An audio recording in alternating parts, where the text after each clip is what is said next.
tout le monde n'est pas encore arrivé. Donc bonjour à toutes et à tous et bienvenue à ce petit déjeuner désormais traditionnel du 8 mars autour de la mixité et diversité dans le monde financier. Ça fait quelques années que nous organisons au niveau du Centre des professions financières ce type de petit déjeuner et c'est d'ailleurs la première conférence et petit déjeuner en présentiel du Centre des professions financières aujourd'hui, puisqu'on avait fait pas mal de distanciel avant compte tenu de la crise sanitaire. Bonjour aussi à tous ceux qui nous verront en replay, puisque désormais c'est traditionnel. Nous avons un peu moins de monde dans la salle et d'autres personnes que l'on ne voit pas, mais qui nous verront. Voilà.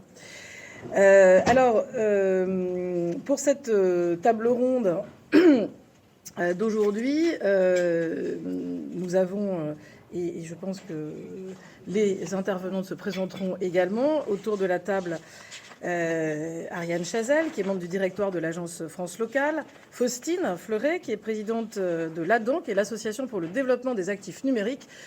C'est quand même nouveau, donc Faustine, vous nous en parlerez. Christine Jaglin, directrice générale adjointe du groupe BPCE, inspectrice générale, qui est déjà venue et est habituée de nos petits déjeuners débats du 8 mars. Et c'est toujours intéressant de voir les évolutions année après année, y compris avec parfois des lois nouvelles qui viennent donner des réponses aussi à des questions qu'on s'était posées, comme sur les problématiques des quotas, par exemple.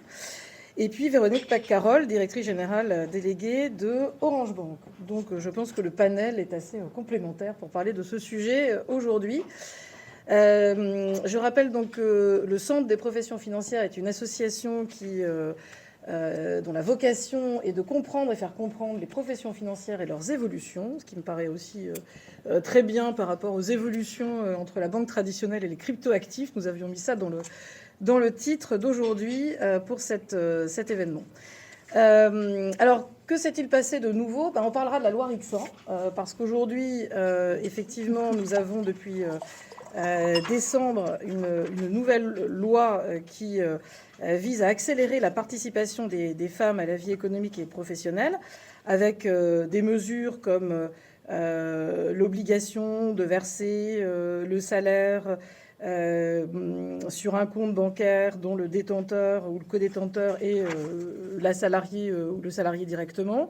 Des quotas de 40% de femmes dans les postes de direction. On avait depuis 10 ans cette obligation d'avoir pour les sociétés cotées 40% de femmes dans les conseils d'administration. Désormais, eh bien, on veut aller plus loin.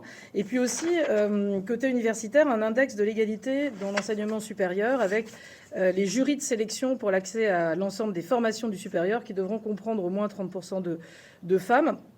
Et puis, dernier sujet, c'est aussi le fait de favoriser l'entrepreneuriat des femmes avec notamment des obligations pour BPI France qui devra respecter des objectifs de mixité dans le soutien aux entreprises et un seuil de 30% de femmes d'ici un an dans les comités de sélection de projets. Donc tout ça va quand même dans le bon sens. Donc effectivement, on s'était posé la question dans les débats des années précédentes sur faut-il aller plus loin sur les quotas. On voit que finalement, ça peut être une bonne chose. Ce qui est intéressant peut-être aussi, c'est de voir, et en lisant un peu la présentation qui avait été faite de effectivement de ce projet de loi, il y avait un certain nombre de chiffres qui étaient donnés par donc le rapporteur du texte. 28,5% qui était l'écart de revenus encore entre les hommes et les femmes. Des écarts aussi qui se sont creusés sur les inégalités donc de patrimoine. Et puis un autre chiffre qui était celui de 4% des startups nouvellement financées en 2020 qui avaient été fondées par une ou plusieurs femmes et seulement 17% par une équipe mixte. Donc tout ça était un peu l'avant-propos pour aller plus loin et pour effectivement développer cette nouvelle loi. Alors, on va effectivement donc parler de ce sujet, de la manière dont ça peut se mettre en place, et puis est-ce qu'on est pour ou contre effectivement ces lois avec des quotas. Et puis, c'est aussi intéressant de voir comment la crise sanitaire a éventuellement changé la donne ou pas. Et puis de se poser aussi des questions autour peut-être des nouvelles modalités de travail, quel impact ça peut avoir, à la fois sur ces sujets, mais aussi de manière générale sur les relations au travail. Donc on élargit un peu ce débat à ces thématiques aujourd'hui. Alors, je vais peut-être poser la question aujourd'hui sur la loi Rixain et peut-être en demandant à chacune d'entre vous de se présenter et de présenter aussi son parcours en même temps. Finalement, ma première question sera comment voyez-vous cette loi finalement et quelle mise en place? Est-ce qu'il y a des difficultés aussi de mise en place? Est-ce que c'est une bonne chose? Est-ce que vous êtes pour ou contre aussi? Peut-être, Christine, je commence par vous. Eh bien, bonjour à tous. Alors, je suis ravie d'intervenir pour la 3e fois, mais avec une 3e casquette. Parce que depuis 3 ans, en fait, en 2019, j'ai fini un mandat de 5 ans à la tête du Crédit Coopératif. Ensuite, j'ai exercé 2 ans comme directrice générale de la Banque Palatine. Et depuis quelques semaines, depuis le 1er janvier, j'ai la chance d'avoir rejoint le COMEX du groupe BPCE pour prendre la responsabilité de l'inspection générale. Donc je précise que je suis une invitée régulière, mais à chaque fois c'est avec une autre casquette. Absolument. Et je remercie chaleureusement Marie-Agnès pour ce qu'elle fait en matière de mixité au centre des professions financières, parce qu'objectivement, on a quand même des petits sujets dans la banque. Je voudrais donner quelques chiffres, en tout cas, qui sont dans le groupe BPCE. BPCE, c'est 120 000 salariés, 28 pays, une grosse partie aussi en gestion d'actifs. Et donc, dans notre effectif, nous avons en 2021 57% de femmes. En revanche, dès que nous commençons à regarder sur l'effectif déjà cadre, on baisse en moyenne à 45% de femmes dans l'effectif féminin, dans l'effectif cadre. Et ce 45% revêt des choses extrêmement variables, puisqu'au premier niveau de cadre, on est exactement à la parité, 50-50. Mais plus on monte, j'allais dire dans la hiérarchie, et puis quand on arrive aux dernières classifications, hors classe et cadre dirigeant, là, on est plutôt aux alentours de 27% de femmes. Donc on voit qu'on a un vrai sujet qui est l'accession des femmes aux postes à responsabilité. Et puis j'ajoute toujours, parce que c'est un sujet qui me tient à cœur, c'est qu'en revanche, quand on regarde dans les classifications les plus basses, je vais prendre le premier niveau de classification dans le groupe BPCE, eh bien là, on a 80% de femmes. C'est-à-dire que les plus petits salaires, les métiers les moins valorisés, sont occupés à 80% par les femmes. Ce qui est aussi une inégalité fondamentale. Donc je viens aussi ici porter la parole, pas simplement des femmes dirigeantes, mais je pense qu'il faut porter la parole des femmes à tous les niveaux. Et donc ça commence partout. Donc on a un vrai sujet. Et ce qui est clair, c'est que c'est la loi qui fait changer les choses. Quand il n'y a pas de loi, finalement, les choses avancent très peu. Et on voit bien que la prise de conscience qui est réelle dans le groupe BPCE depuis une dizaine d'années a largement été alimentée par la réglementation, par aussi certaines convictions. François Peyrol, quand il était président du directoire du groupe BPCE, avait des convictions très fortes sur le sujet. Donc on a eu la loi Copé-Zimmermann, on a aujourd'hui la loi Rixain qui oblige quand même à un horizon assez proche, 2026, 30% de femmes dans les instances dirigeantes pour les entreprises qui ont plus de 1000 salariés. Ça arrive finalement assez vite. 40% en mars 2029. Donc il faut réellement s'y préparer. Et la loi a été extrêmement bien rédigée parce que instance dirigeante, c'est pas lié à un COMEX, un CODIR, à un statut, c'est le premier cercle autour de la direction générale. Donc ça a été rédigé de manière suffisamment, précise et imprécise pour que les entreprises finalement soient quand même obligées de prendre le sujet à bras-le-corps. Et puis j'ajouterais que nous avons aussi, parce que dans le groupe BPCE par exemple, on a un très gros pôle de gestion d'actifs avec Nîmes, le volet ESG est en train de changer aussi la donne dans les sociétés de gestion, où là, j'ai pas pris les chiffres, mais on est encore moins bon en termes de mixité dans les sociétés de gestion d'actifs que dans la banque. D'ailleurs, si dans le groupe on retraitait, je pense que la banque serait un petit peu mieux que dans les proportions de femmes. Donc là, on a l'ESG, et là, paradoxalement, la pression des investisseurs est presque plus forte et impose finalement au monde de la gestion d'actifs d'évoluer peut-être plus vite parce qu'on a la pression des investisseurs institutionnels. On le constate d'ailleurs dans quasiment tous les pays. Hein. On a aussi une grosse plateforme de gestion d'actifs aux États-Unis où là, il y a aussi une forte pression. Donc la pression arrive sur ce sujet-là. Et le dernier point, la loi oblige aujourd'hui à publier. Et je pense que la publication d'indicateurs, c'est un élément extrêmement fort. Et on le voit là sur la dernière publication de l'index Pénicaud.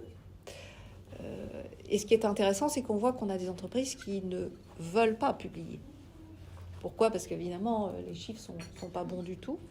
Et donc, je pense qu'un sujet important, peut-être encore plus que les quotas, c'est la publication, c'est la transparence, c'est le S et le G de ESG, Social et Gouvernance. Et je pense que tout ça, c'est en faveur des femmes. Mais, j'allais dire, notamment parce que je le découvre depuis quelques semaines à l'inspection, pendant les 10 ans où j'ai été directrice générale de banque, je vais vous avouer quelque chose, j'étais plutôt en train d'essayer de recruter plus d'hommes que de femmes. Parce que dans les établissements retail, paradoxalement, si on ne fait pas attention, on recrute plutôt 70-75% de femmes. Et donc, on a un déficit de messieurs. Alors, je vous rassure, pas pour les plus hauts postes, mais globalement, on a plutôt un déficit de candidatures masculines. Et ce qui est très intéressant, c'est que je découvre qu'à l'inspection, je pensais que nous étions à parité dans les recrutements, parce que je précise que j'ai fait partie en 1987 de la première génération d'inspecteurs recrutés avec totale parité entre les hommes et les femmes. C'était en 87. Eh bien, je découvre qu'en 2022, quand l'inspection recrute, on est à 1/3 de femmes. Donc, on a un vrai sujet pour attirer les femmes dans un métier qui donne accès aux postes à responsabilité. Et donc, le vrai sujet, et en plus, pour être très franche, j'ai quelques relations avec des dirigeants du groupe qui me disent « on veut recruter des inspecteurs, mais si possible, il faudrait quand même que tu nous envoies des femmes ». Donc, l'autre fois, je leur ai dit « si vous êtes gentils, j'ai 5 chefs de mission qui sortent, j'ai une femme ». Donc, je vais lui proposer tous les postes, puisque tous les postes sont pour les femmes, mais il va bien falloir que vous preniez des messieurs. Donc, on a un vrai sujet de sourcing, si je puis dire, et on a un sujet pour attirer les jeunes femmes à la sortie des écoles dans les métiers qui vont les faire bien démarrer dans la vie professionnelle et qui vont les emmener dans les postes de direction. Et donc ça, c'est un sujet, et ça, j'aimerais bien qu'on en discute au centre des professions financières, parce que c'est un vrai sujet stratégique. Merci Christine. Alors Véronique, comment la loi Rixin va se mettre en place aussi au niveau d'Orange Bank ? Vous êtes au-dessus des seuils qui sont donc prévus pour la mise en place. Est-ce que c'est une bonne chose ou pas ? Qu'est-ce que vous en pensez ? Alors, bon déjà, moi je suis chez Orange Bank en fait depuis 1 an, dans le poste de DGD en charge des fonctions de contrôle, donc finance, risque, conformité, du data management, et puis également des nouveaux territoires, c'est-à-dire les filiales soit à l'étranger ou B2B, quand on a fait une acquisition l'année dernière. Moi j'ai eu plusieurs vies en fait, c'est le privilège de l'âge. J'ai commencé comme trader dans une salle des marchés, c'était pas très mixte non plus comme environnement. J'ai après après 10 ans de banque de marché, j'ai été dans des cabinets de conseil en stratégie. Je peux vous dire que dans un partner group chez McKinsey ou Oliver Wyman, le pourcentage de femmes à l'époque c'était 8% chez Oliver Wyman et 12% chez McKinsey.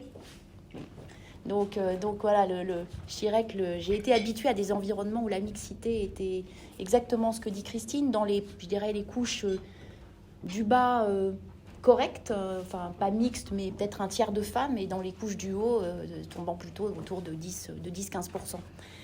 Voilà, puis je suis revenue dans l'industrie il y a quelques années pour m'occuper plutôt de transformation digitale, voyant que c'était un sujet pour les banques qui était d'importance. Alors, la loi, nous, chez Orange Bank, on est à la fois petit, parce qu'on est en dessous du seuil des 1000, hein, on est 750, mais on est dans le groupe Orange, qui lui est largement au-dessus des seuils. Alors, la culture chez Orange, même si ce n'est pas service financier, il y a l'héritage de la fonction publique et il y a une très grande attention portée à la parité homme-femme. Depuis des années, puis Stéphane Richard est quelqu'un qui a franchement aussi poussé ça. Et puis, vous voyez, maintenant, on va avoir une DG qui arrive début avril. Donc, je dirais que chez Orange, il y a cette grande sensibilité à la fois sur la rémunération et sur l'accès au poste, y compris même au niveau du COMEX, avec des femmes comme Fabienne Dulac qui était en charge quand même de la partie core business d'Orange France. Donc, pas simplement dans les postes traditionnels de communication, RH, voilà. Donc, et je rejoins complètement Christine sur le fait que la mixité, bien sûr, c'est favorisé par des lois. Moi, j'étais très contre le système des quotas il y a encore plusieurs années. J'ai évolué parce que je pense que les lois ou les systèmes de quotas sont la seule façon d'accélérer l'histoire. Sinon, on verra les changements, mais dans 25 ou 30 ans, si on veut les voir arriver avant, il faut pousser, il faut les provoquer, il faut des catalyseurs. Après, je rejoins complètement Christine sur le fait que c'est beaucoup la volonté du top management. Si c'est pas poussé par un DG ou une DG à un moment donné, ça se fait beaucoup moins. Et je l'ai vu à la fois chez Orange Bank aussi. Paul Deleuze est très, très soucieux de ça. Avant, j'étais chez Cassib et c'était Jean-Yves Auchet qui était à l'époque DG, qui a énormément favorisé l'accès des femmes au COMEX, qui a fait venir des femmes au COMEX. Ensuite, on a un problème, comme l'a dit Christine, de sourcing. C'est-à-dire que même si on place quelques femmes à un moment donné dans une instance dirigeante, le sourcing n'est pas là. C'est-à-dire qu'on n'a pas assez de relais dans les couches juste en dessous. Donc la loi, moi je trouve que ce qui est très bien aussi, c'est la publication, donc la transparence, parce que quelque part, ça force les entreprises à être accountable, comme on dit, devant le reste du monde.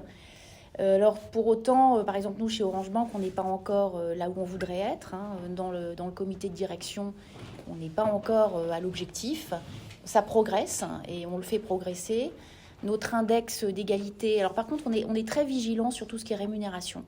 Et en fait il y a une enveloppe chaque année qui est consacrée au rattrapage de salaires femmes-hommes. Notre indice d'égalité salariale aujourd'hui il est 83%. Et il est essentiellement pénalisé par le fait que, là où on perd 10 points, c'est le nombre de femmes dans les 10 plus grosses rémunérations. En gros, il n'y a que moi. Voilà. Mais sinon, on a vraiment cette grande vigilance et à chaque exercice d'évaluation de fin d'année, on regarde classe par classe les rémunérations des femmes, des hommes, les bonus, etc. Et on fait des rattrapages, alors qu'ils se font sur plusieurs années et on ne peut pas tout rattraper en une fois. Il faut quand même rester juste aussi. Et quand même rémunérer les collaborateurs hommes qui ont bien performé. Donc voilà, mais c'est quelque chose auquel on est vraiment très très vigilant. Et puis après, moi je pense que dans le sourcing, je parlais du sourcing des couches de management, et il y a bien sûr le sourcing de toute la filière d'éducation, à la fois les types de jobs. Christine parlait de l'inspection. Moi, par exemple, j'ai vu dans les cabinets de conseil, c'était extrêmement étrange, dans les cabinets de conseil en stratégie, qui sont généralistes au départ, il y a pas mal de femmes, et après, quand il y a des spécialisations par filière ou par domaine d'activité, les services financiers attirent beaucoup moins de femmes que le retail, le luxe, tous ces autres domaines. De la même façon, je crois que toi, Marie-Agnès, tu dois le voir aussi, dans tous les métiers de la tech, et du digital et de l'informatique. Alors là, c'est une pauvreté terrible, mais qui commence dès l'université. Donc, mon fils est étudiant dans une école d'ingénieurs en informatique. Dans sa promo, il y a 6% de filles. 6%. Donc, c'est absolument... Je voudrais rebondir parce que ça, en revanche, ça a beaucoup changé. Moi, quand je suis rentrée dans la banque, donc fin des années 80, début des années 90, on avait énormément de femmes dans nos équipes informatiques. Moi, j'ai mené des projets informatiques au début de ma carrière. Quasiment, les 2 tiers des équipes de développement étaient des femmes. donc tout début des années 90. Et elles ont disparu. Donc ce que je veux dire, c'est que c'est pas forcément quelque chose qui vient de... les femmes ne s'intéressent pas à l'informatique. Sauf que les hommes se sont aperçus que l'informatique était un métier porteur. Et donc, les femmes sont parties. Et moi, ça m'a beaucoup frappée quand j'ai réfléchi récemment, parce que là, pour le coup, dans la banque, on a vu une évolution où les femmes ont été écartées du monde de l'informatique. Après, moi, je pense qu'il y a un certain... Je sais pas, j'ai une hypothèse, mais je ne sais pas du tout si elle est bonne. Moi, j'ai remarqué que plus les métiers attirent l'argent, ou génèrent de l'argent, plus il y a d'hommes. C'était vrai dans le trading. Je partage complètement. Alors, les pouvoirs aussi, mais l'argent beaucoup, l'argent encore plus. Parce que moi j'ai vu dans les salles des marchés, alors le truc classique, les femmes étaient sales parce qu'elles ont un bon relationnel, tout ça, elles savent gérer les clients, et les hommes étaient traders. Et et quand j'ai commencé à travailler, c'était un petit peu ça, et au bout de quelques années, c'était encore plus ça, mais c'était le moment où les bonus ont commencé à atteindre des sommets astronomiques. Dans l'investment bank, le M&A, qui est très bien rémunéré, pareil, il y a énormément d'hommes. Dans le retail, qui est moins rémunéré, il y a beaucoup de femmes. Sauf dans la partie corporate, parce que là, on gagne mieux. Oui, c'est ça, mais dans le retail banking, dès qu'on vient dans le corporate banking, voilà, ce qui est des métiers d'argent. Et ces dernières années, quand vous allez dans les fonds de venture capital, dans la tech, etc., là, on ne peut pas dire qu'il n'y a pas d'argent à se faire. Visiblement, il y en a. Il y a peut-être une bulle, on peut dire tout ce qu'on veut.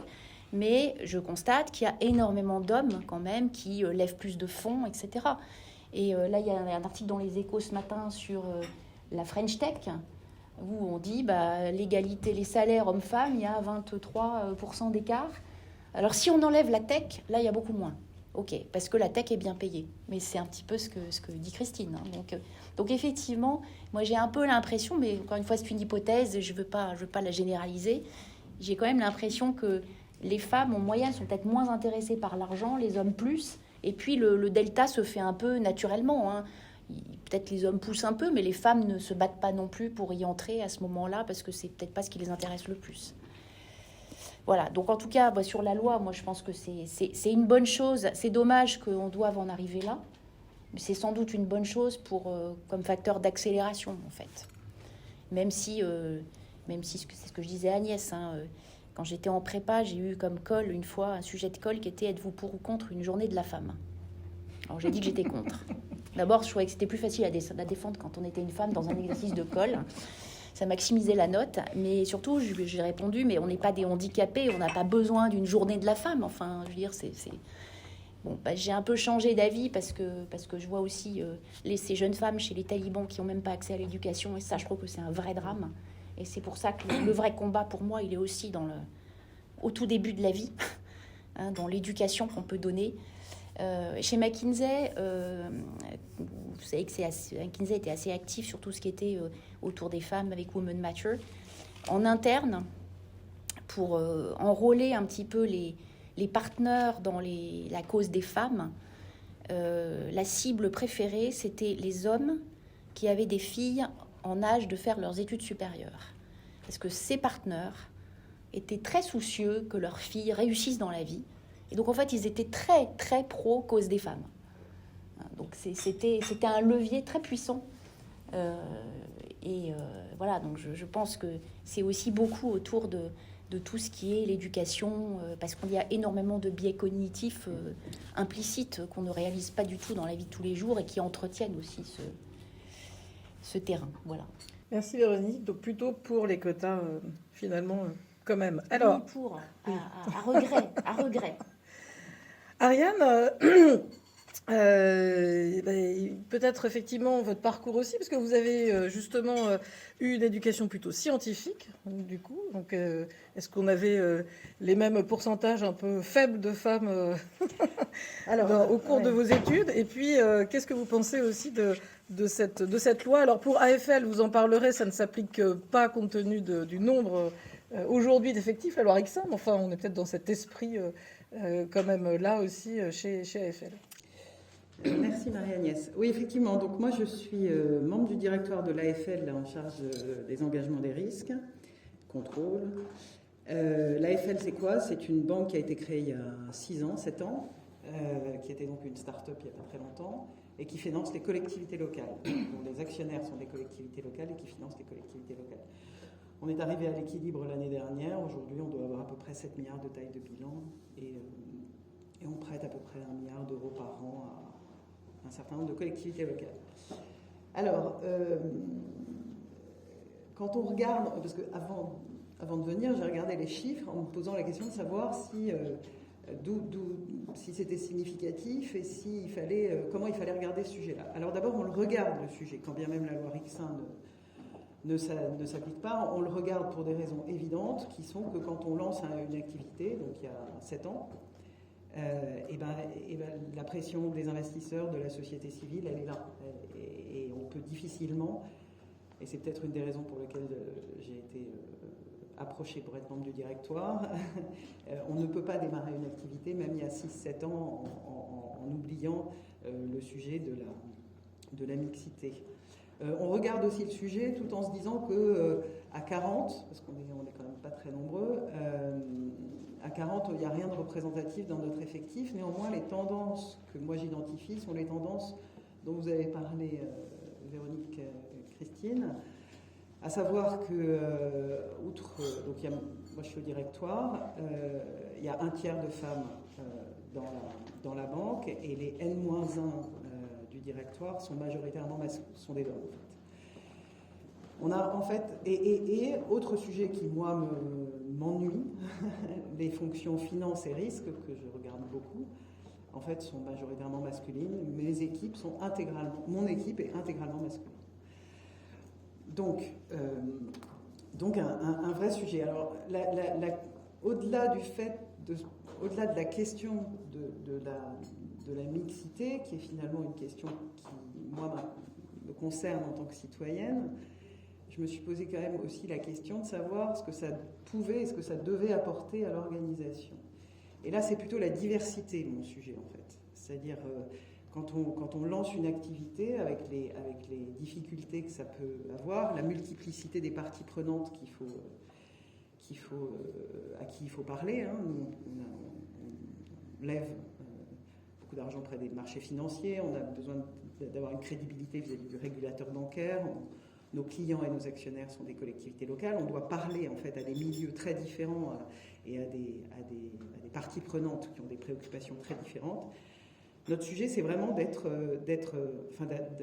d'avoir au sein de nos équipes une diversité de profils et de personnes qui soient à même d'entendre, de réagir. En fait, la diversité, c'est la résilience des organisations et c'est essentiel pour avancer. Ça, c'est un point. Mais en même temps, à des moments, il faut être tous alignés et tous avancer dans le même sens.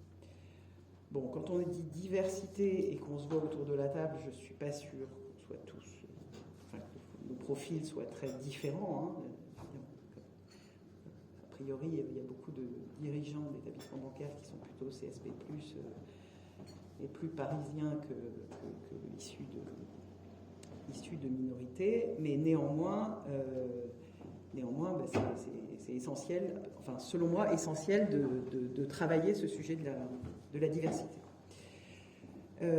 Sur la mixité, bien évidemment ça m'intéresse, mais quand je me rends compte que je n'ai embauché que des hommes depuis que je suis en charge de ces activités, c'est un peu finalement assez triste, hein, mais ça veut dire que le gisement n'était pas là.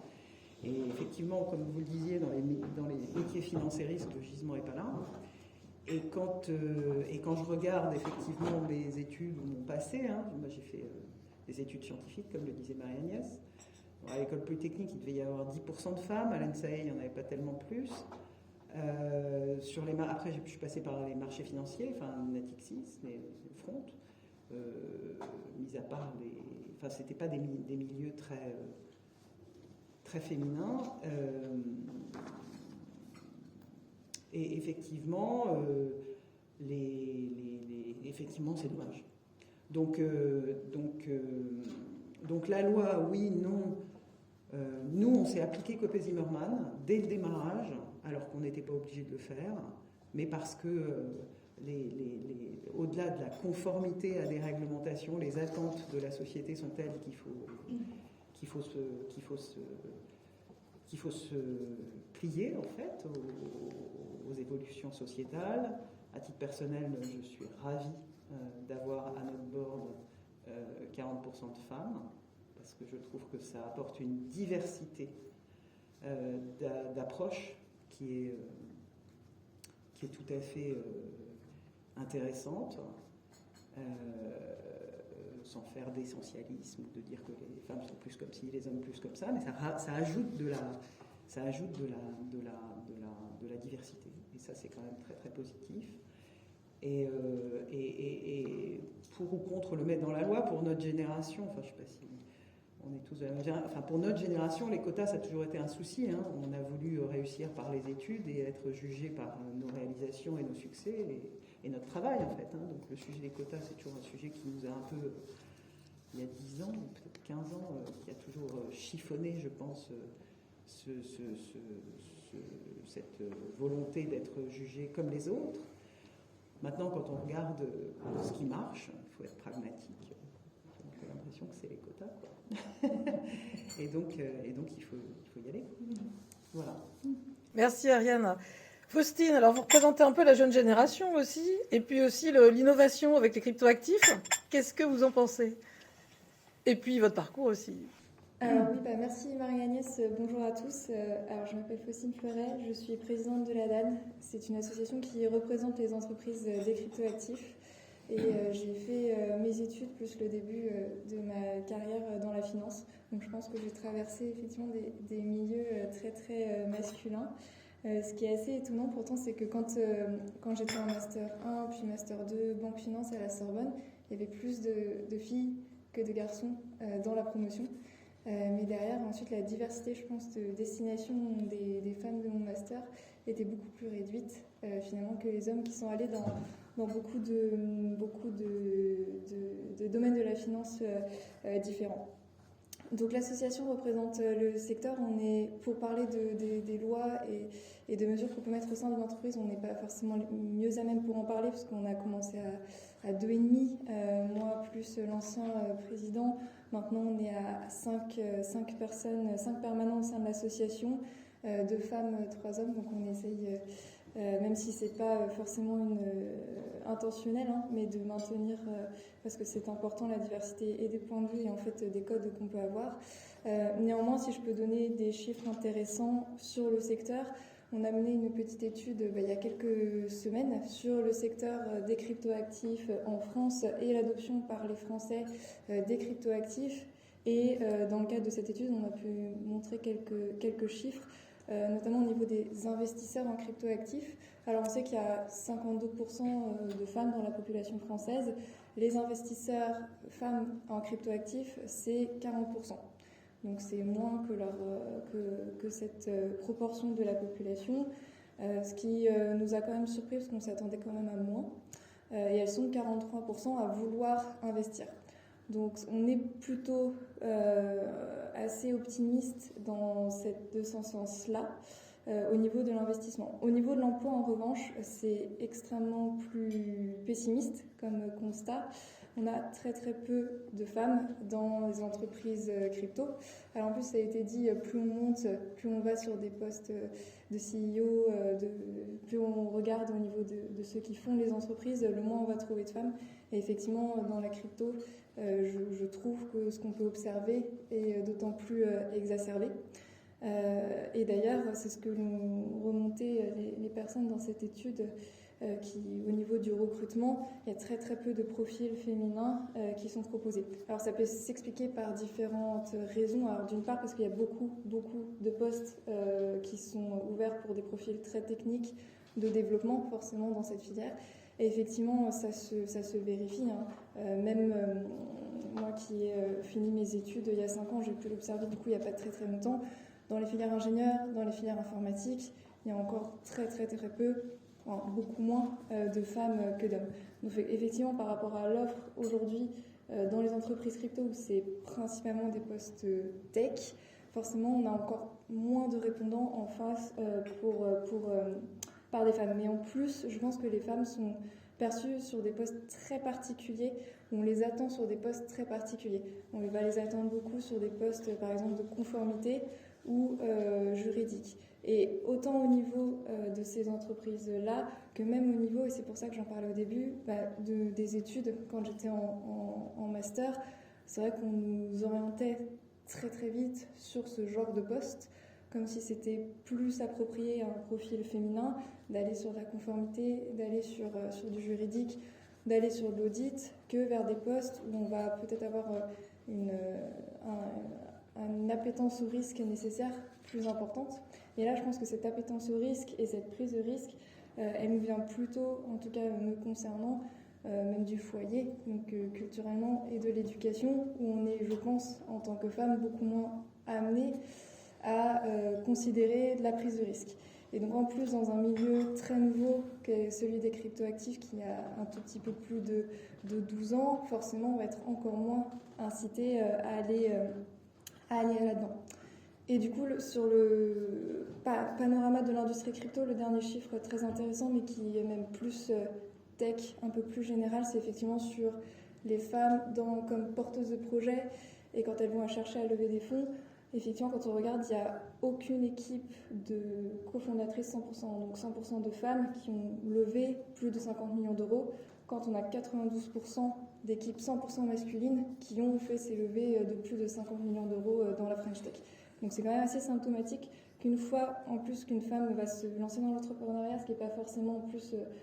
on n'est pas forcément amené là-dessus, je pense, toujours pour cette raison qu'on n'est pas amené vers la prise de risque.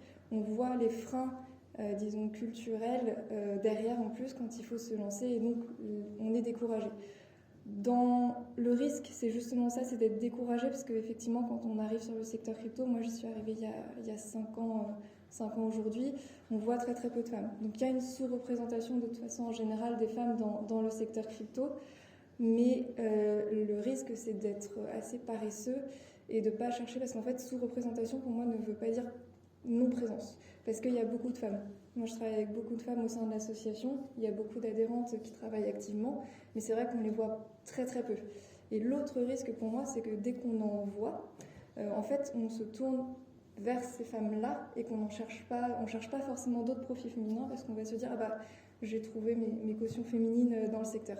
Et c'est un peu ce qu'on observe. Donc, ce dont j'essaie de militer, c'est justement de parler de sous-représentation des femmes, mais d'inciter à justement se challenger, à aller chercher des profils. Parce que je pense qu'il y a donc il y a cette peut-être invisibilisation, mais en plus, je pense timidité ou moindre prise de risque de certaines femmes qui vont pas oser peut-être moins facilement, je pense, se définir comme expertes que des hommes vont se définir comme experts. Donc je pense qu'en plus, il faut qu'on puisse les inciter à mieux se valoriser aujourd'hui. Et du coup, sous-représentation n'égale pas présence. Il faut qu'on soit plus curieux, tant, même moi, quand je vais organiser des événements, à aller chercher. Et c'est pour ça que je tiens, dès que je vois des articles, dès que je rencontre des personnes, je tiens une liste de femmes qui sont expertes dans la crypto. Mais aussi au niveau des médias, on voit le temps de parole, de toute façon, des femmes est bien moindre dans les médias en général, mais alors dans la crypto, c'est encore pire quand on fait la comparaison. Donc il faut, je pense, ne pas être paresseux une fois qu'en plus on a quelques profils qui deviennent de plus en plus visibles. Merci pour ce point de vue, Faustine. Alors, on est dans une période un peu aussi particulière, en sortie de crise sanitaire. Qu'est-ce que les confinements ont amené? Est-ce que finalement ça a été plutôt positif ou négatif, Ariane? Alors, merci, alors les confinements, enfin la crise globalement, pour moi, elle demande à une organisation de transformer elle demande à ce que l'organisation devienne très focus sur l'essentiel. Donc là où tout à l'heure je disais que la diversité des profils, la diversité des opinions, la diversité des gens, en fait, apporter énormément à une organisation, c'est effectivement le cas. Il faut savoir écouter, savoir entendre, savoir discuter, mais à des moments, il faut savoir se focusser et avancer très vite et très fort quand on a un sujet. Et la situation de crise est typique de ce genre de situation où il faut être capable de se coaliser pour avancer. Alors ça marchait très bien. Mais par contre, il ne faut pas que ça dure trop longtemps parce qu'à ce moment-là, on perd. Bon, là, on est passé d'une crise à une nouvelle crise. Ça va fatiguer les organisations. Alors, votre question, Marie-Agnès, c'était qu'est-ce qui s'est passé donc pendant la première crise, pendant la crise du Covid, en termes de mixité, votre question c'était sur la mixité, hein, c'est ça? En termes de mixité, alors moi j'ai pas de stats significatifs puisqu'on est 40, mais j'ai quand même l'impression qu'il y a eu un peu plus de burn-out chez les femmes que chez les hommes. J'ai un proche chez Total qui me donnait des chiffres du genre x5, 5 fois plus de femmes que d'hommes qui n'ont pas supporté. Et quand on voit le premier confinement où les personnes en charge du ménage, ça peut être un homme, mais c'est la plupart du temps des femmes, si je comprends bien, encore en France, étaient des Shivas. Hein, il fallait s'occuper des enfants d'un côté, il fallait faire le ménage parce que donc pas d'école, pas de restaurant, pas de cantine, pas de femme de ménage. Ça mettait une pression sur la personne en charge du foyer qui était absolument délirante. Enfin,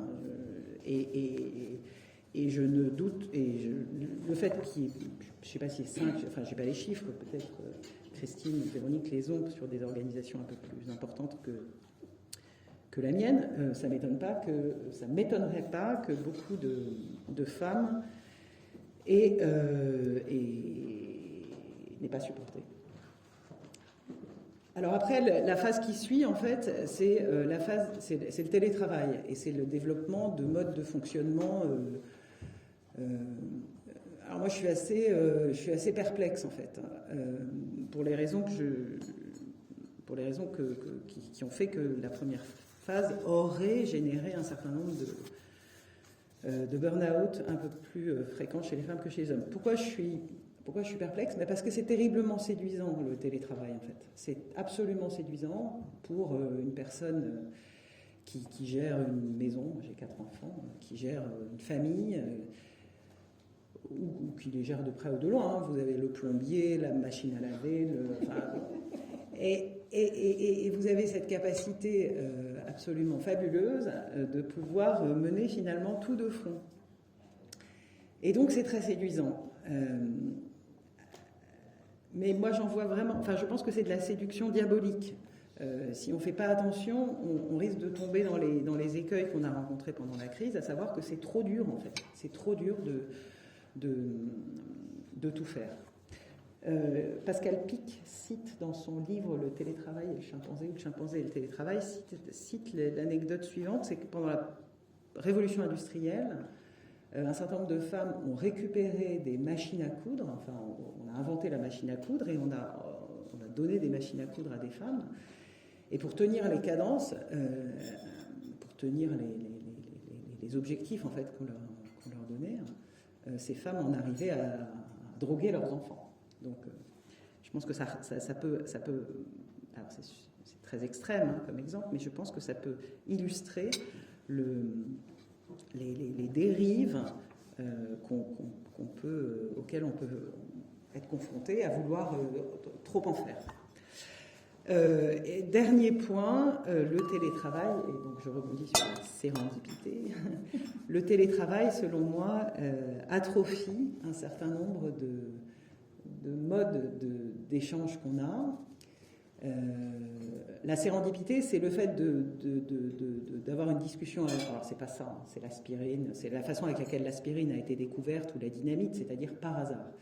Et il me semble que la vie de bureau permet en fait les discussions de la machine à café, c'est-à-dire le fait de tout à coup croiser quelqu'un, discuter, échanger, et sans process ou sans prévision ou sans rendez-vous prévu, tout à coup voir naître une idée, un rapprochement et finalement aussi un projet. Donc la disparition, enfin plutôt l'atrophie, si on ne fait pas attention de ce genre de moment, risque d'appauvrir les organisations. En fait, en télétravail, on est très très bon sur tout ce qui est process. On a été d'une efficacité redoutable. On est très bon parce que quand il faut se coaliser et avancer dans une direction et pour arriver à un objectif. Par contre, dans les process de créativité et pour générer de la sérendipité, je pense qu'on est beaucoup plus fragile et donc je pense qu'il faut faire très attention. Voilà. Merci pour ce point de vue. Christine, est-ce que ces nouveaux modes d'organisation justement du travail qu'on a vu fleurir, quel impact ça a? Qu'est-ce que vous avez vu, vous, de votre côté, sur le lien au travail et quel type d'impact ça a pu avoir? Alors, j'ai pas les chiffres de burn-out comparés entre les hommes et les femmes. En revanche, en tout cas au premier confinement, ce qui nous a frappé, j'étais chez Palatine à l'époque, c'était que, je ne sais pas si vous vous souvenez, au premier confinement, il y avait les congés maladie pour garde d'enfants. Généralement, les enfants, on les fait à 2. Et bien, je ne sais pas pourquoi, c'était toujours la maman qui prenait le congé maladie pour garde d'enfants. Et donc, quand on leur disait, mais vous pourriez peut-être demander à votre conjoint. Ah bah oui, mais lui, son employeur ne veut pas. Ah oui, mais on pourrait peut-être faire 50-50 quand même dans la garde d'enfants. Donc ça a été un combat. Parce qu'à un moment, on leur a dit, mais non, vous devez partager, parce qu'il n'y a pas de raison que de... Parce qu'en plus, je pense que la garde d'enfants pendant ce premier confinement est une horreur absolue pour beaucoup de familles, notamment en région parisienne. Donc, il a fallu combattre un peu ça. Le deuxième sujet, moi, le risque que je vois poindre, c'est que le télétravail, ce soit comme le temps partiel. Parce que, alors je sais que généralement je me fais insulter par mes syndicats quand je dis ça, le temps partiel, ça va à l'encontre de la progression de carrière des femmes. Je suis désolée, mais on n'est pas dirigeant à temps partiel. De la même manière, on ne peut pas être dirigeant en télétravail. Et donc, attention que le télétravail, et là je rejoins tout à fait ce que disait Ariane, que les femmes ne s'emparent pas du télétravail comme elles sont emparées du temps partiel. Parce que dans les entreprises, 92% des temps partiels sont occupés par des femmes. Pourquoi ? Parce qu'il y a un sujet effectivement très important que disait Ariane, il y a la créativité, mais il y a aussi, dans une entreprise pour faire carrière, je dis souvent aux femmes, il y a le savoir-faire qui est important, et le faire savoir, plus on monte, est fondamental. Et le faire savoir, c'est la machine à café, c'est de rencontrer son chef par hasard organisé, dans les couloirs ou dans des réunions.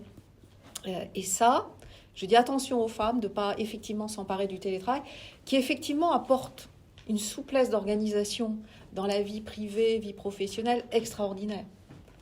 De la même manière que le temps partiel, à un moment, répondait aussi à ça. Mais attention que les femmes ne s'enferment pas dans ces sujets. Troisième point, et ça c'est l'expérience de 35 ans de banque.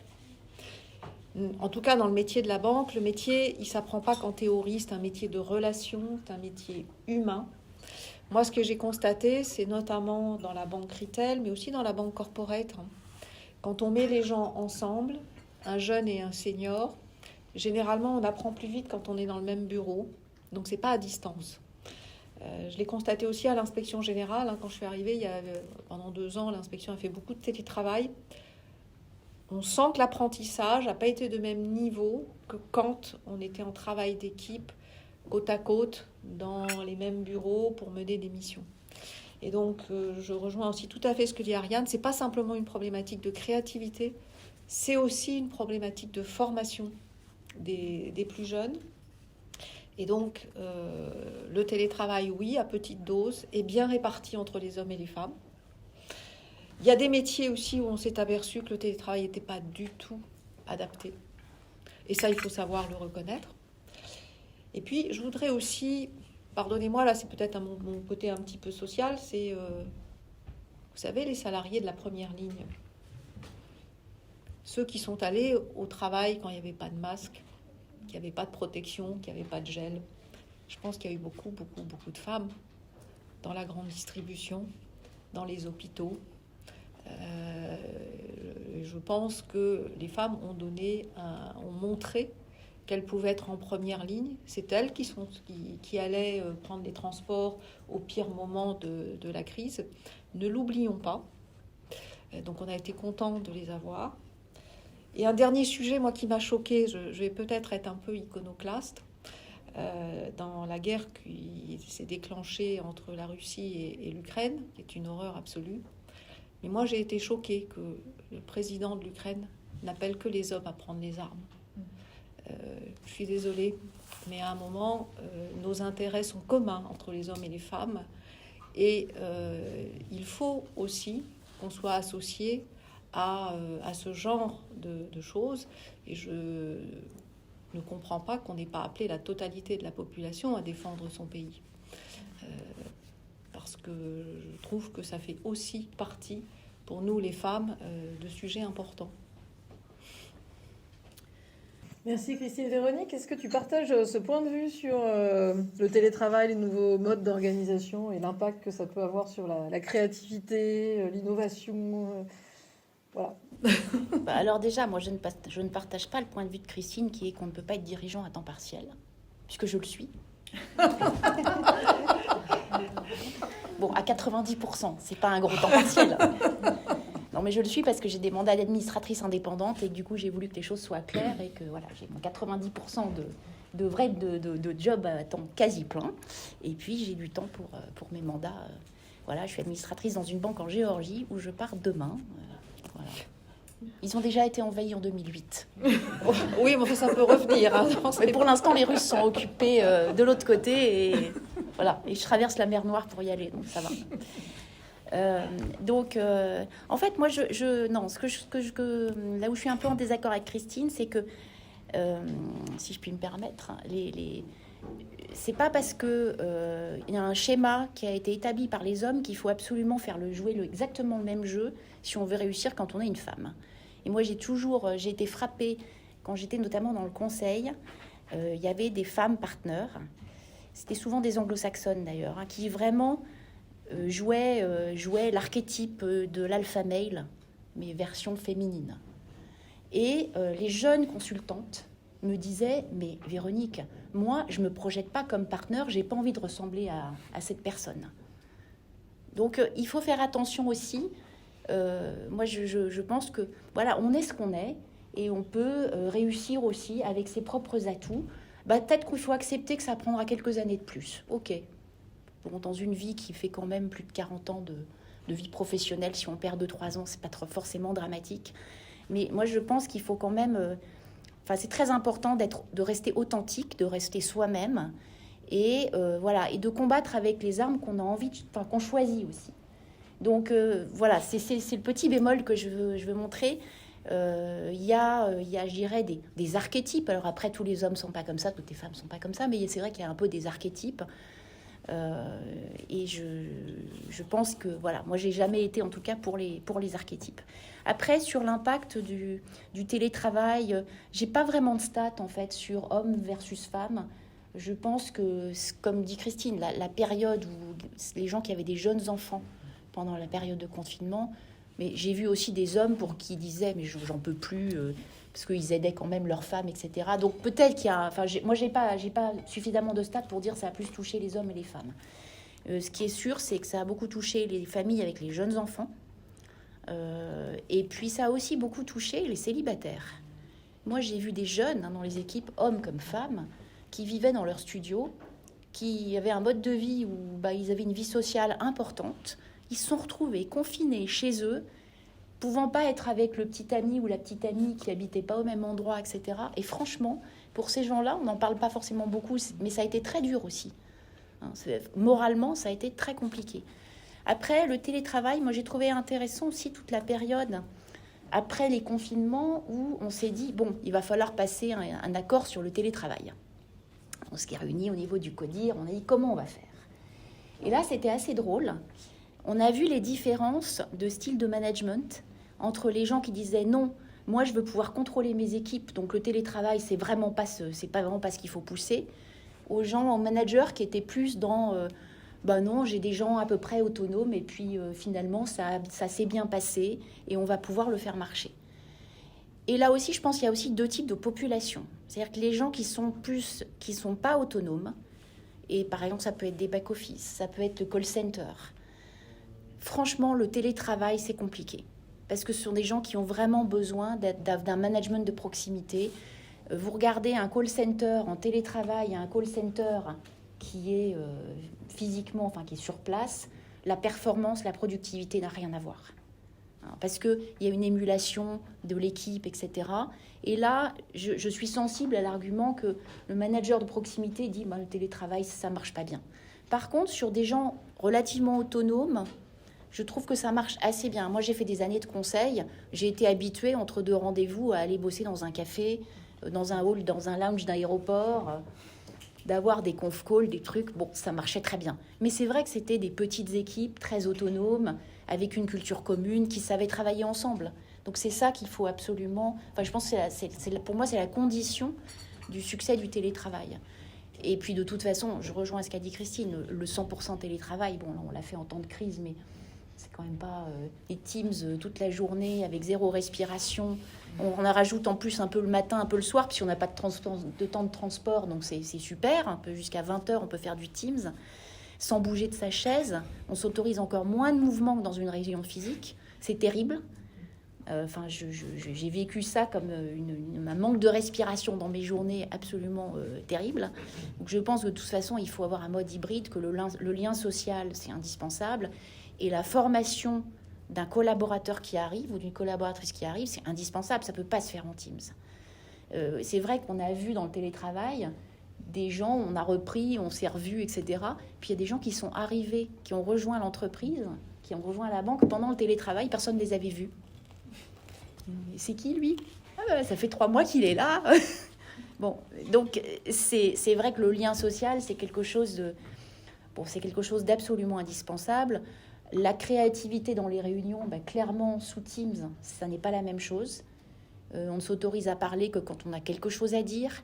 On ne va pas faire la petite blague à son voisin qui va déclencher une autre petite blague à l'autre bout de la table et qui va déclencher ce que Ariane appelle la sérendipité. J'ai appris le terme à cette occasion.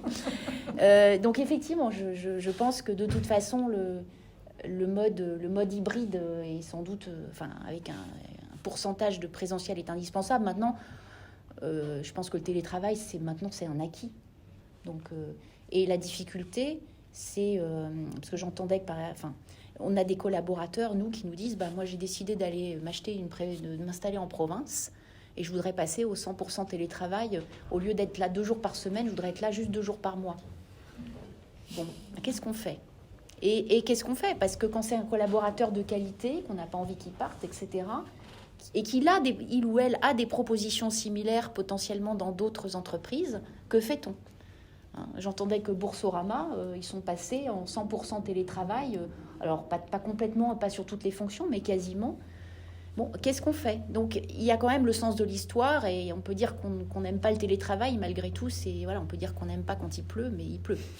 Donc, voilà, je pense qu'il va quand même falloir qu'on se pose des questions en permanence sur comment on adapte le modèle, parce qu'il y a aussi des gens qui, à un moment, vont vouloir des choix de vie, où ils peuvent travailler à distance. Moi, je discutais il n'y a pas longtemps avec un ancien collègue du conseil qui a fondé sa petite start-up et qui fait du conseil en data science. Il est en province parce que c'est un grand skieur et il voulait aller dans les montagnes.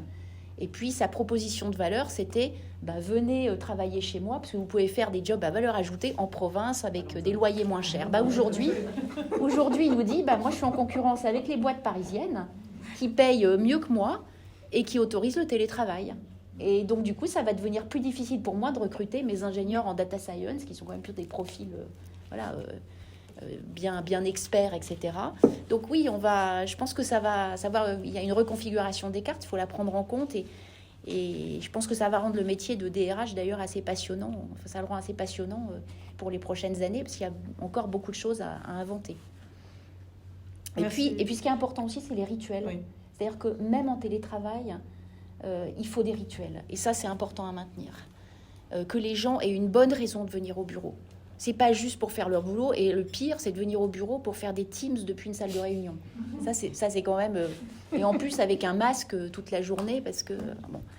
Donc avoir des rituels d'équipe, quelque chose qui attire les gens aussi, c'est le rôle du manager d'instaurer aussi ça. C'est pour ça qu'on n'a pas fait la réunion ce matin par Teams. C'est une très bonne idée. Aussi. Faustine, vous représentez aussi un peu les jeunes générations. Alors, qu'est-ce qu'on pense finalement du télétravail dans les jeunes générations? Et finalement, est-ce que ça repose aussi des questions sur la place aussi de la vie professionnelle dans la vie tout court, en fait, hein? Alors effectivement, le confinement, je pense dans notre secteur très innovant, ça ne nous a pas fait découvrir le télétravail. C'était quelque chose de déjà très très démocratisé dans les entreprises crypto dans lesquelles j'étais passée et que je connaissais. Donc dans le sens télétravail très flexible, c'est-à-dire pas un minimum de jours de travail et de télétravail par semaine. On était très libre de s'organiser. Ce qui est très attrayant sur le papier, on était aussi très libre de prendre autant de congés qu'on veut. Mais en fait, le résultat elle-même, c'est qu'au final, c'est assez contre-productif.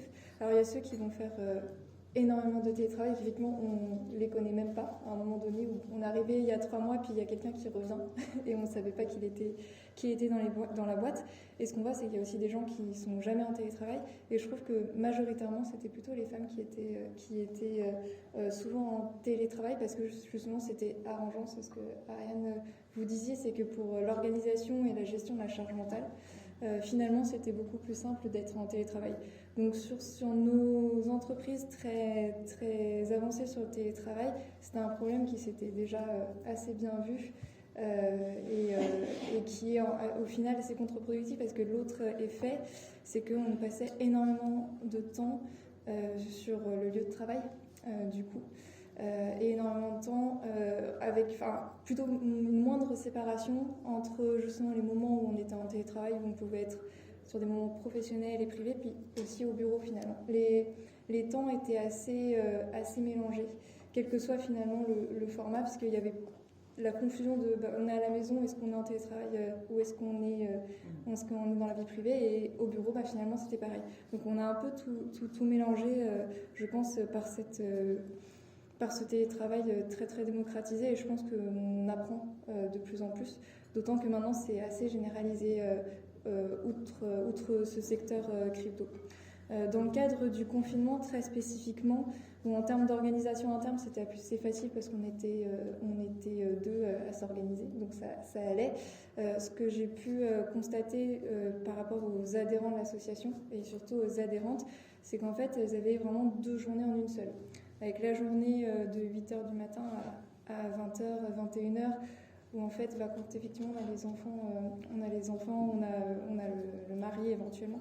La journée, les horaires traditionnels qui sont du coup aussi les horaires de travail finalement, mais sont plus dévolus à la maison, aux tâches ménagères. Et du coup, c'était des adhérentes qui en fait travaillaient pour leur boîte, mais aussi du coup pour les travaux de l'association sur des horaires décalés, donc entre 21h, 22h et puis très tard dans la nuit, pour arriver à concilier ces 2 journées de travail. Donc, en plus de la charge assez énorme que ça fait dans une journée, c'est surtout que ça décale complètement les relations qu'on peut avoir avec ces femmes-là, puisqu'au final, nous, on travaille sur des horaires assez classiques. Et du coup, en termes d'échanges et d'interaction directe, c'était extrêmement réduit avec ces femmes-là. Et du coup, aussi, elles étaient aussi beaucoup moins au courant, finalement, des travaux, et en plus en termes de rattrapage c'était d'autant plus chronophage. Donc ça c'est ce que quand le confinement était au plus strict et que tout le monde était à la maison, j'ai pu observer le risque. Et d'ailleurs l'anecdote assez drôle, c'est que il y avait aussi quelques pères qui se retrouvaient à s'occuper de leurs enfants, et j'étais en copie cachée d'un mail que je n'aurais pas dû voir, où un père disait mais c'est terrible, il faut leur faire 3 fois par jour à manger. Et qui n'arrivait pas à se démener avec ça, donc j'avais jamais reçu un tel mail de la part d'une mère de famille, ce qui est quand même symptomatique. Je ne sais pas s'il faut en rire ou s'il faut en pleurer en réalité. Et du coup, le risque que je vois depuis qu'on a démocratisé le télétravail, le confinement est passé, c'est qu'on a quand même un décalage, puisque ce qu'on voit, c'est effectivement beaucoup de femmes qui ont après aimé le télétravail, beaucoup d'hommes qui ont très très envie de retourner travailler. Alors au sein d'un foyer, en plus, c'est très décalé. Et il peut y avoir des rythmes du coup au sein d'un foyer, je pense, qui du coup ne se retrouvent pas. Et ça peut être assez difficile de se retrouver seul à la maison à gérer, être en télétravail, en tâches ménagères, alors que le compagnon retourne au travail. Et ce qu'on voit, c'est qu'en plus, on a, je trouve, une moindre participation des adhérentes de l'association à tout événement physique qu'on essaye de refaire. Donc tous les after-work, parce que depuis mai, c'est assez possible, bon, un peu en dents de scie, mais de refaire des réunions physiques et des after-work. Et finalement, quand on est en télétravail, on ne sort pas ensuite le soir pour aller retrouver les collègues ou les personnes de l'association. Donc je pense qu'il faut qu'on fasse attention à ce que ce soit optimal pour tout le monde et que ce ne soit pas effectivement piégeux. Et je voulais juste rebondir sur quelque chose que disait Véronique, qui m'a beaucoup parlé tout à l'heure sur les injonctions et les codes, que l'on a les codes masculins dans le monde dans lequel on évolue, parce que dans ma propre fonction de représentation en tant que présidente, c'est vrai que je ressens énormément ces injonctions, parce qu'il faut être agressif, il faut être limite vulgaire parfois, il faut être... on me dit souvent que je peux être trop scolaire, ou justement trop diplomate, trop consensuelle, ce qui me semble pourtant être le but au sein d'une association. Hein. Mais je pense que justement tout ça, c'est des injonctions parce qu'on est dans ce monde codé masculin et que ça peut être extrêmement difficile de faire fi. Et je pense que c'est extrêmement important justement de pas répondre à ces codes et de s'imposer, et qu'effectivement ça va être extrêmement long. Et que c'est quand même des obstacles dans son travail au quotidien. Moi, je voudrais juste dire un petit quelque chose aux jeunes. C'est que nous, on ne nous a pas appris qu'il y a quelque chose qui est très important et qui est à la base de la banque, qui est le fait de regarder quelqu'un dans les yeux et de se serrer la main. Autrement dit, on est très bon en process, mais à un moment, on prête de l'argent à quelqu'un, on le regarde dans les yeux, et on lui dit « tu me le rendras », quoi. Enfin, pour faire simple, ou bien on fait une due deal. Enfin, mais quand on est dans la banque, on est dans un métier qui est basé sur la confiance. Et la confiance, c'est pas lire des docs, enfin c'est lire des docs, mais à la fin, il y a deux personnes qui se regardent les yeux dans les yeux. Et ça, les femmes, il ne faut pas qu'elles l'oublient. Il ne faut vraiment pas qu'elles l'oublient. Parce que serrer la main en ce moment, c'est moins à la mode. Oui, d'accord. Ça reviendra. Mais on a tendance à... Mais c'est vrai. On dit souvent que les femmes sont bonnes élèves, qu'elles regardent leurs objectifs, qu'elles vérifient que les objectifs sont bien satisfaits, etc. Moi, je n'ai jamais vu dans un objectif quelque chose qui tourne autour de... le contact, enfin la rencontre, enfin, les réseaux. Alors il y a des gens diraient les réseaux, mais en fait c'est pas les réseaux, c'est que à la fin il y a une personne en face d'une autre personne. Et ça, les femmes elles oublient. Yann, c'est que notre métier, c'est connaître ton client, et c'est pas que du réglementaire. Et connaître un client, enfin, en tout cas dans le monde de la partie professionnelle entreprise. Moi, ça fait 35 ans où on me dit un client, avant de lui donner un crédit dans une entreprise, c'est quand même bien d'aller voir son usine, c'est bien d'aller voir ses bureaux, c'est bien de rencontrer son comptable ou sa comptable. Et ça se fait pas en Teams parce qu'il y a des choses qu'on sent. Moi, je sais qu'il m'est arrivé de prêter à des gens, pas tellement sur des ratios, mais sur ce que je voyais. Et au final, on se trompe pas forcément plus d'ailleurs, parfois moins. Et donc ça, c'est important. Et là, je pense qu'Ariane, c'est un sujet clé dans nos métiers.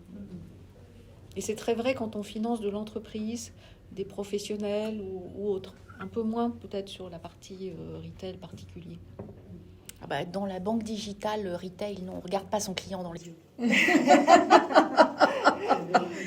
C'est vrai. Il vaut mieux développer un peu de dispositif anti-fraude. Avec de l'intelligence artificielle. Très bien, merci beaucoup. On a le temps pour quelques questions, si vous en avez, ou des réactions par rapport à ce débat très riche.